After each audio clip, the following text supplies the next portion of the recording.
para abrir em Gênesis 45. Obrigada, irmão Henrique. Gênesis 45, vamos ler do 4 ao 8.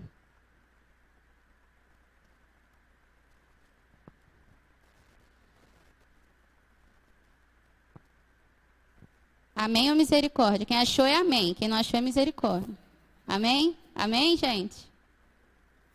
Gênesis 45, do 4 ao 8. Vamos lá, então. Cheguem mais perto, disse José a seus irmãos. Quando eles se aproximaram, disse-lhes, eu sou José, seu irmão, aquele que vocês venderam ao Egito. Agora, não se aflijam, nem se recriminem por terem me vendido para cá, pois foi para salvar vidas que Deus me enviou adiante de vocês. Já houve 2 anos de fome na terra, e nos próximos 5 anos não haverá cultivo nem colheita. Mas Deus me enviou à frente de vocês para lhes preservar um remanescente nesta terra e para salvar-lhes as vidas com grande livramento. Assim, não foram vocês que me mandaram para cá, mas sim o próprio Deus. Ele me tornou ministro do faraó e me fez administrador de todo o palácio e governador de todo o Egito. Senhor Deus, obrigada pela tua palavra, Senhor, porque a tua palavra ela renova as nossas esperanças, ela nos dá consolo, ela nos dá conforto e nos faz entender melhor o que o Senhor tem para as nossas vidas, Pai. Que nessa manhã o Senhor continue falando conosco, Pai. Usa a minha vida, Pai, para transmitir a tua mensagem, Senhor. Muito obrigada, Pai, pelo privilégio de estar na tua casa e de poder estar com os meus irmãos, Senhor, falando sobre o que o Senhor nos deixou, Pai, a tua palavra. Muito obrigada por tudo. Em nome de Jesus, amém. Nesse texto, se a gente começar a pensar, eu estava olhando toda a situação, também fiquei bastante com a mensagem que o Lucas trouxe na semana passada, né, sobre viver é Cristo, morrer é lucro. E eu fiquei pensando, na vida, nós passamos por tantas situações difíceis, passamos por aflições, às vezes a perda de um ente querido. Nessa semana, uma grande amiga minha perdeu o tio dela e, assim, estava todo mundo muito triste, muito desolado. Alguns perguntando por que daquilo ali, por que Deus tinha feito isso, por que Deus tinha feito aquilo. E eu parei para pensar, nossa, se fosse para nós mesmos escolhermos, a gente não ia querer passar por dor nenhuma nessa vida. Não iríamos querer passar por sofrimento, por perder um emprego, por perder um ente querido, por não ser aprovado naquela prova que a gente gostaria. Mas a verdade é que está lá em João 16:33, Jesus dizendo que nesse mundo nós teríamos aflições. Então, a gente, quando conhece Jesus e começa a ler um pouco da palavra dele, a certeza que a gente já tem é que vai passar por esses momentos difíceis, por esses momentos de dor, por esses momentos de aflição. E eu imagino que quando José, vamos passar um pouco pela história dele, quando ele chegou a ser levado como escravo para o Egito, ele também teve esse pensamento, talvez, de por que isso está acontecendo. Quando a gente vai olhar a história de José, José era filho de Jacó, naquela época já era chamado de Israel, porque Jesus mudou o nome de Jacó para Israel. Jacó, quando a gente volta na história dele, ele tinha, né, trapaceado, tinha roubado, de certa forma, a bênção lá do irmão dele, mas Deus diz que vai começar algo novo, vai ter uma mudança de vida. E a gente vê em diversas partes da Bíblia que quando a pessoa passa de uma fase para outra, Deus faz muitas vezes essa mudança de nome, né, na pessoa, para determinar uma nova fase que está entrando ali. Um exemplo, Saulo, que era perseguidor de cristãos, quando ele passa a ser cristão e falar do evangelho, Deus mudou o nome dele para Paulo. Então, olhando para a história de José, José tinha diversos irmãos, era filho lá de Israel, só que todos sabiam que ele era o preferido do pai. O pai deixava isso muito evidente, muito claro. Além disso, José ele tinha muitos sonhos, e ele gostava de falar sobre esses sonhos. Um dos sonhos que ele contou para os irmãos dele era que ele sonhou que em um momento os irmãos estavam se curvando diante dele. E os irmãos que já tinham ciúme dele por ele ser o favorito do pai, ficaram revoltados com aquilo ali. Como assim, você, o mais novo do que a gente, dizendo que nós vamos nos curvar diante de você? E eles começaram a tramar, tirar a vida de José. E um dia, o pai de José fala assim, vai lá no campo onde estão os seus irmãos. E José vai. E os irmãos já pensam, essa é a nossa oportunidade para acabar com a vida de José. Então, primeiro eles planejam matar José. José, a princípio, vamos dizer, ele não tinha feito nada intencionalmente para magoar os irmãos dele. Mas o favoritismo do pai e o fato dele não ter tido sabedoria, talvez, de guardar aquilo que ele tinha sonhado, acabou fazendo com que os irmãos ficassem com raiva dele. Então, primeiro eles tramam matar José. Aí um dos irmãos intervém e fala, não vamos matá-lo, só vamos jogar ele naquele buraco ali. Decidem jogar José num buraco. Quando eles veem ismaelitas passando com uma caravana, eles decidem vender José para ser escravo no Egito. E assim eles fazem. E José é vendido para ser escravizado no Egito. E a gente pensa, nossa, mas José, a princípio, era um menino bom, pelo que a gente entende lendo em Gênesis sobre a história dele. Não fez nada de errado e ele foi levado para ser escravizado no Egito. Mas assim como nos dias de hoje, com cada um de nós, há coisas na nossa vida que nós não entendemos a princípio. Mas que um Deus que vê além, e esse é o título da nossa mensagem dessa manhã, ele já sabe o porquê tudo aquilo está acontecendo. Tudo aquilo. Ele não dá, como dizem, né, ponto sem nó. Ele sabe exatamente tudo o que precisa acontecer para que o plano no final dê certo. Então José é levado cativo, é levado como prisioneiro para ser escravizado no Egito. Quando ele chega lá, ele é vendido para Potifar. Potifar era o chefe da guarda, era um oficial do faraó. Só que como Deus estava com José em cada passo, assim como ele está conosco a cada dia, ele faz tudo na casa de Potifar prosperar. E Potifar percebe, isso está acontecendo porque Deus se agrada de José. E percebendo que tudo aquilo que José fazia prosperava ali na casa dele, ele vai dando mais cargos e vai confiando mais em José. Então José alcança uma posição boa ali na casa de Potifar. Porém, a mulher de Potifar ficava de olho em José. Queria que ele fizesse alguma coisa com ela. Ela queria ficar com José. E José rejeitou isso. Então ele fugiu quando ela tentou ter algo com ele. E ela inventou uma história de que ele tinha tentado alguma coisa com ela e ela que tinha resistido. E com isso José vai para a prisão. Então, misericórdia, né, gente? Estava em casa, de boa, com meu pai, com a minha família, achei, né, que estava de boa, eu e José, imagina. Sou levado para ser escravo no Egito. Aí as coisas começam a melhorar um pouco. Aí eu vou o quê? Para a prisão. Então, assim, não deu nem descanso. Só que quando chega na prisão, Deus continua com José, mesmo nessa nova etapa da vida dele. E o carcereiro gosta de José, tem um carinho por José. E José, que era um prisioneiro, passa a ser responsável pelos prisioneiros ali. Porque o carcereiro tinha esse carinho, porque Deus fez com que isso acontecesse. Um belo dia, 2 prisioneiros, o copeiro e o padeiro do rei, têm sonhos. E quem a gente sabe que tinha sonhos lá atrás e entendia o que eram os sonhos? José. Graças a Deus. Ele interpreta os sonhos deles e os sonhos se concretizam. O padeiro ele é morto e o copeiro volta para o palácio do faraó. O que era o copeiro? Só para a gente lembrar. Copeiro era uma função realmente considerada de importância, porque você provava as coisas antes do faraó. Então, assim, ele confiava em você de que não tinha nada ali naquilo que ele ia comer, beber, porque ninguém ia envenenar ele, nada disso. Então, o copeiro era uma posição de confiança. E José fala para ele, olha, você vai sair daqui, você vai voltar para a sua função, mas não esquece de mim. Vocês acham que o copeiro lembrou, gente? Chegou lá, opa, tô de boa aqui na vida, maravilha, saí da cadeia, não lembrou de José. Passou um tempo, passou. Faraó teve um sonho. Ele teve esse sonho, ninguém sabia interpretar. Aí deu aquele estalo lá no copeiro. Falando de mim, eu entendo, Deus deu aquele estalo na mente dele, ele lembrou de José. Chamam José e José consegue interpretar o sonho do faraó. E a interpretação que ele dá iam ter 7 anos em que o Egito ia ter muita comida. E 7 anos que não ia ter nada. Então, era necessário que o faraó estocasse a comida para eles conseguirem passar os 7 anos sem nada.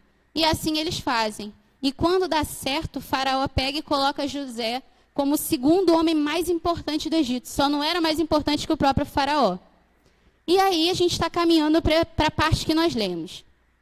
Então, acontece isso tudo. José agora alcança uma grande posição no Egito, segundo homem mais importante. E começa a fome. Vem os anos de fartura, ele guardou tudo, começa a fome em toda a terra. Só no Egito tinha comida. Então, todos iam recorrer ao Egito para ter alimento, senão eles literalmente iam passar fome. algumas pessoas que foram recorrer até ele, quem? Os irmãos que tinham vendido ele para o Egito. Você acha que eles reconheceram José? Eles não reconheceram, mas José sabia exatamente quem eles eram. José entrega o alimento, deixa eles irem, ajuda eles algumas vezes, faz um deles ficar lá por um tempo, e por fim a gente chega nessa passagem que nós lemos, e eu gostaria que a gente lesse de novo, porque José ajuda eles. Eles voltam algumas vezes lá para falar com José, até que em um momento José fica muito angustiado de estar vendo ali os irmãos. Depois chega Benjamim, que era o irmão da mesma mãe que José, os outros eram de outras mães, né? E ele não aguenta e ele se revela para eles. E aí a gente vai lá no Gênesis 45, 4 a 8. Cheguem mais perto, disse José a seus irmãos.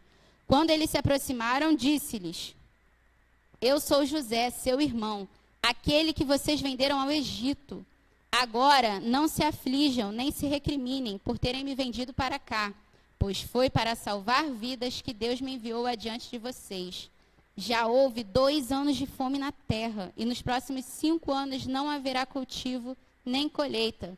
Mas Deus me enviou à frente de vocês, para lhes preservar um remanescente nesta terra, e para salvar-lhes as vidas com grande livramento. Assim, não foram vocês que me mandaram para cá, mas sim o próprio Deus. Ele me tornou ministro do Faraó, e me fez administrador de todo o palácio e governador de todo o Egito. Vendo essa história toda de José, não dá para a gente negar que ele passou muitas dificuldades, não foi fácil. Ele passou assim, situações, desafios que, olhando, você pensa, não tem sentido, por que ele passou isso? Ele não fez nada assim, ele não fez nada intencionalmente para passar por isso. Mas nós vemos, e nesse trecho, José tem a oportunidade de entender o porquê disso. Tinha um propósito. Se José tivesse continuado lá na terra dos pais dele, com os irmãos e tudo mais, quando viesse esse período de fome, eles não iriam receber alimento. Por quê? Durou tanto tempo esse período que as pessoas não tinham mais com o que pagar para comprar a comida do Egito. Não tinham mais, as pessoas se tornaram servos do Faraó. Elas trabalhavam para sobreviver, porque não tinha mais dinheiro, elas não tinham mais pelo que trocar. E José, estando na posição que ele estava, ele pôde abençoar a família dele e fazer com que eles conseguissem sobreviver. Tem como a gente sobreviver sem se alimentar? Não tem como. E a situação que eles chegaram era esse ponto. Eles não tinham mais como conseguir alimento. Mas porque José estava num cargo alto, que foi conquistado depois de muita luta, mas que Deus enxergou além.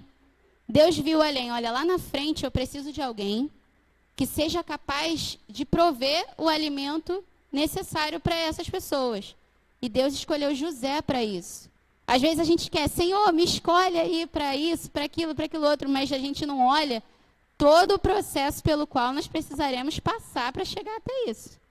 Mas precisamos confiar que, independente do processo, o quão duro ele seja, o quão cansativo, o quão longo, porque com certeza esse processo todo de José não foi em uma semana, né? Demorou um tempo. Ainda assim, precisamos ter em mente e confiar de que Deus não perdeu o controle de nada.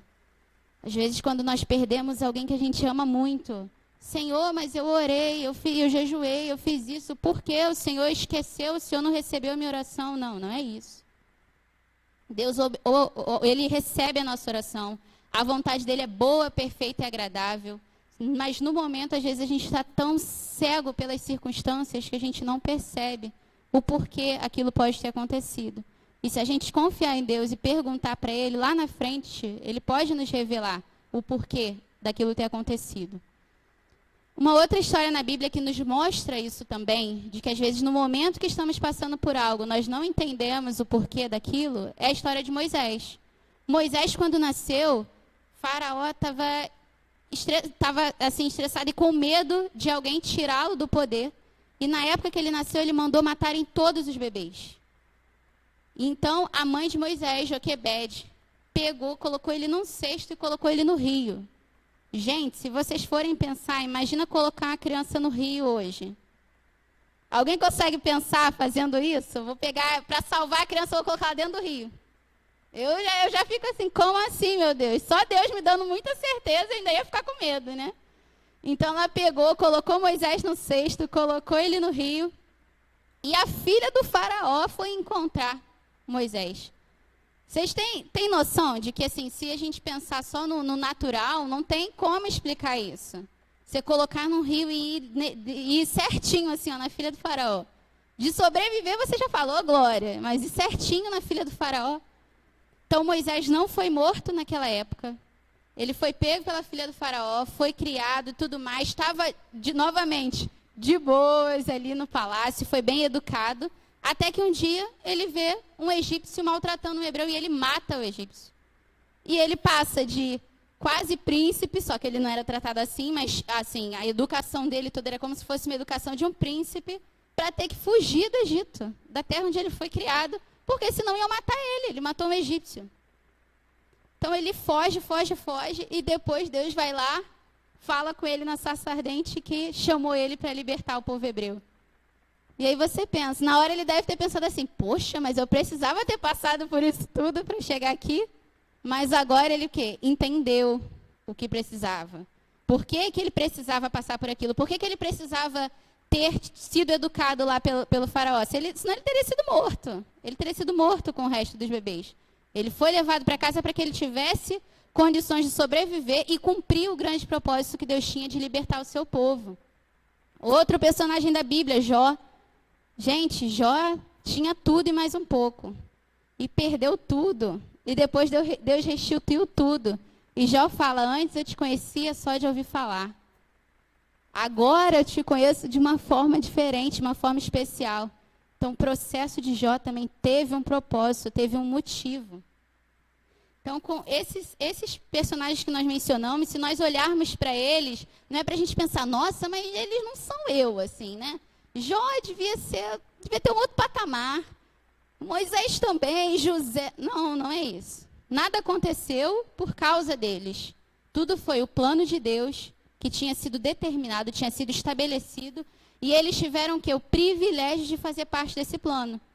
Mas como nós vimos na história deles, o privilégio de fazer parte do plano de Deus significa que você não vai sofrer?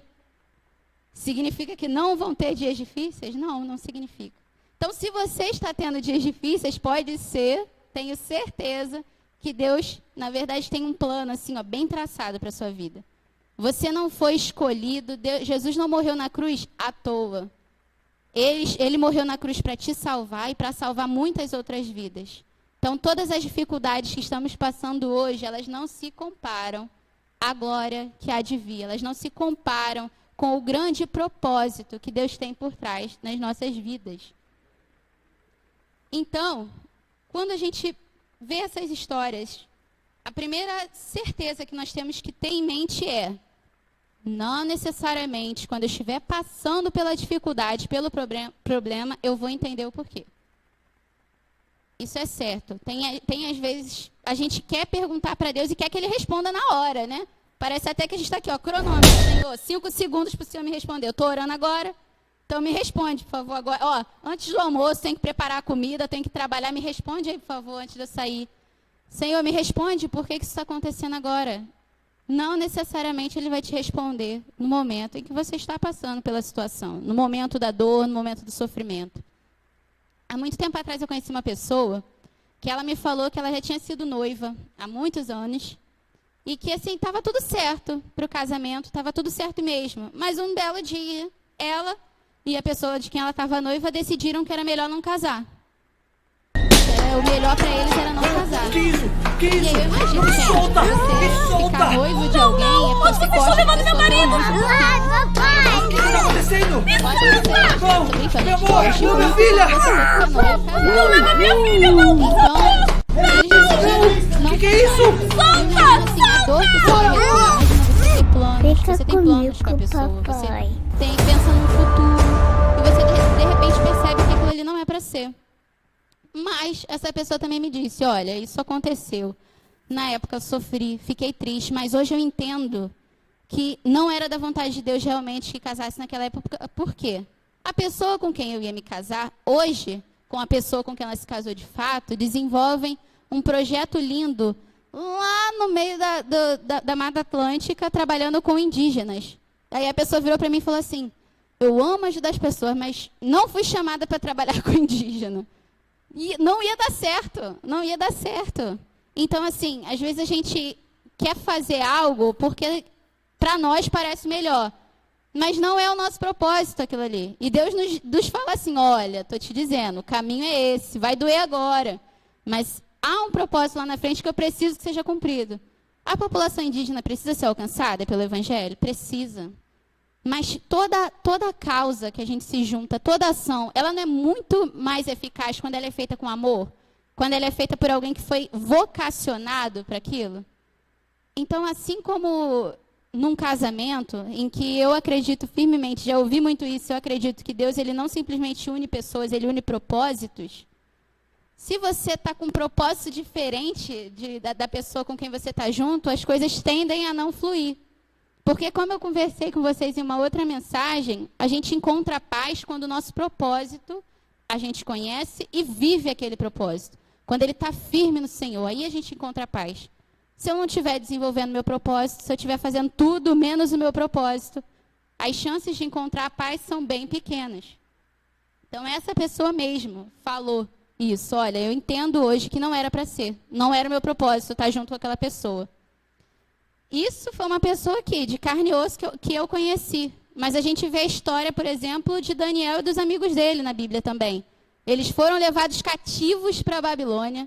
Gente, levado cativo, né? Tipo assim, vamos dar um passeio ali na Babilônia comigo? Não, não foi isso. Eles foram levados presos. Foi uma punição que o povo recebeu. Mas se a gente parar para pensar lá na frente, vocês lembram da história da fornalha ardente? Os amigos de Daniel foram jogados na fornalha ardente, não se queimaram, viram um quarto homem na fornalha com eles, e depois aquele povo, inclusive Nabucodonosor, que era o manda-chuva da Babilônia, reconheceram quem era o nosso Deus, reconheceram a existência de Deus. Aquele povo não conhecia Deus. Todo um povo, através daqueles meninos, daqueles jovens, né, que foram jogados na fornalha, que na hora eles tiveram toda a certeza, tipo, prefiro ser jogado na fornalha do que negar o meu Deus. Ou seja, eles estavam firmes na fé deles. Preferiram ser jogados e Deus não deixou que eles perecessem. Ou seja, teve a dificuldade ali, mas teve novamente um propósito por trás. Depois a gente entendeu que, de fato, se eles tivessem simplesmente se curvado à estátua, aquele povo não teria, talvez, conhecido a Deus naquele momento. Deus poderia ter levantado outros, mas eles não teriam feito parte daquela grande obra naquele momento. Então, tenham certeza, tem situações que vamos passar, que não vamos entender no momento por que estamos passando. Nós vamos sentir, vamos sofrer, mas precisamos confiar de que há um plano maior. Há um Deus que não perdeu o controle, ainda que a gente tenha perdido. Há um Deus que não perdeu o controle. Uma segunda certeza que nós precisamos ter é de que a superação das dificuldades, ela virá. Ela virá. Em algum momento ela virá. Mas não por mérito nosso.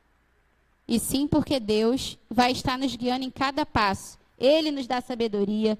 Ele nos guarda. Ele nos tira de pecar, de errar, de falhar naquele momento. Em todo momento, Deus nos guia e nos direciona. Então, quando a gente pensa, poxa, eu orei, por exemplo, pela cura de alguém e essa pessoa partiu para o céu. Gente, no céu tem dor? No céu tem sofrimento? No céu tem doença? No céu tem aflição? Não tem. Aquela pessoa foi curada. E era o tempo dela. Deu o tempo dela. Não é, poxa, mas foi uma doença tão ruim, foi uma coisa tão rápida.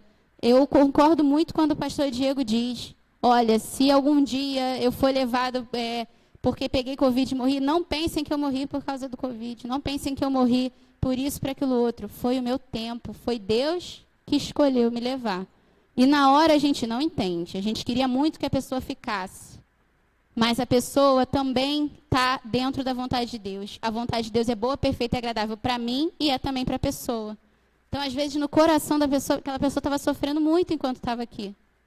E Deus decidiu dar a cura e parar aquele sofrimento. E acalmar o coração dela. E ela foi para um lugar que é muito melhor do que onde a gente está agora. Às vezes a gente esquece que tudo isso aqui é passageiro. Que as aflições, elas são momentâneas e vão passar. E aonde elas passam 100% é no céu. Então, quando a gente pede por cura, Deus cura. Não necessariamente Ele realiza como a gente queria realizar, curar e manter aqui. Mas Ele cura, Ele restaura. Então, Deus é o único que tem poder para fazer tudo isso, para nos ajudar a passar pelas aflições. Então, se você está aflito, está sofrendo, ou tem alguém que esteja perto, fala para a pessoa, olha, confia em Deus. Deus vai te ajudar a passar por isso. Você não está sozinho. E a terceira certeza que nós precisamos ter é que Deus, Ele não perde o controle em momento nenhum. Independente do tamanho da sua aflição, da sua dor, do seu problema, Ele não perdeu o controle.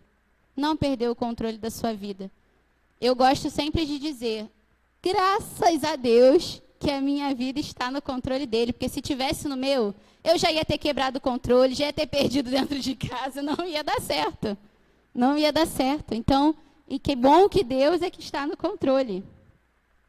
E já nos encaminhando para o término dessa mensagem, eu queria dizer uma coisa. Às vezes, nós não iremos de fato saber no momento o que está acontecendo e por que está acontecendo. Mas tem outras situações que nós podemos saber sim o porquê daquilo. Que se nós perguntarmos, Deus já nos respondeu. E eu queria convidar vocês para abrir lá em Salmos 119, 105, por favor. Salmos 119, verso 105.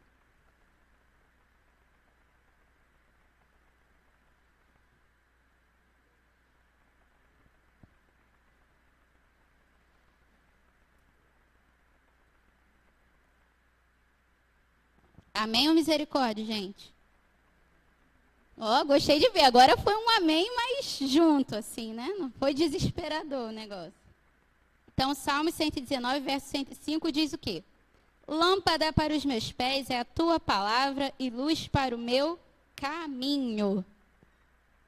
Como eu disse, nós temos a certeza de que tem momentos que Ele não vai nos dizer da situação por que estamos passando por aquilo. Mas tem momentos que Ele já disse na palavra dEle o porquê.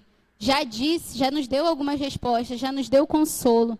E eu gosto muito de uma reflexão que diz sobre esse texto, lâmpada para os meus pés e luz para o meu caminho é a tua palavra. Por quê? A lâmpada, ela ilumina uma área pequena. Por exemplo, você coloca uma lâmpada aqui, nessa parte do templo, coloca uma lâmpada no quarto, é uma área pequena, restrita. Se a gente trouxer para a nossa vida, seria assim, a palavra de Deus, ela ilumina uma situação que estamos vivendo.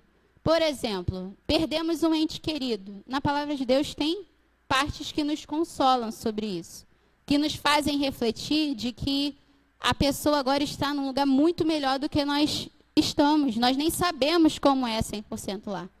Então, quando a palavra é lâmpada para os nossos pés, é porque ela pode sim nos dar resposta para situações que estamos vivendo naquele momento. E por que ela também é luz para o seu caminho? A luz, se você pensar, a luz é algo mais amplo. Ela não ilumina só um trechinho, só uma partezinha, ela ilumina tudo. Então, a palavra de Deus, ela nos ajuda em situações pontuais da nossa vida, mas também tem a capacidade de nos ajudar a entender o todo, a entendermos o propósito todo do porquê estamos aqui. Então, tem situações, sim, que não vamos entender no momento. E nessas situações precisamos confiar em Deus em todos os instantes. Mas tem outras que nós podemos, sim, entender o que Deus está querendo falar conosco, porque Ele já nos revelou na palavra dEle. Então, o que eu quero te dizer nessa manhã é, o processo pelo qual você esteja passando, ele não é eterno. Eterno é a nossa vida com o Pai. Para aqueles que não escolherem, mas reconhecerem o Deus que os chamou. Isso é eternidade, a vida com o Pai. O problema não é eterno. O amor do nosso Deus é eterno, as dificuldades não. O cuidado dele conosco é eterno, o sofrimento não. Então, não desanime porque você está passando por uma dificuldade. Confie no seu Criador. Confie que Ele tem um propósito maior. Eu gosto muito de um texto que está lá em Isaías 55, do 8 ao 9, que diz assim: pois meus pensamentos não são os pensamentos de vocês, nem os seus caminhos são os meus caminhos, declara o Senhor. Assim como os céus são mais altos do que a terra, também os meus caminhos são mais altos do que os seus caminhos, e os meus pensamentos mais altos do que os seus pensamentos.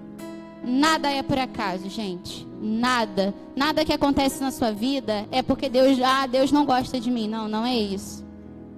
Em tudo há um propósito que hoje pode ser que nós não compreendamos, mas lá na frente nós vamos entender. Em tudo há uma saída, e uma única saída, que é Jesus. O ministério vai estar fazendo um louvor, cantando um louvor agora, e depois eu quero fazer alguns convites para que nós possamos estar encerrando esse culto. Gostaria de convidar aqueles que podem se colocar de pé, para se colocarem de pé agora, por favor. Ministério.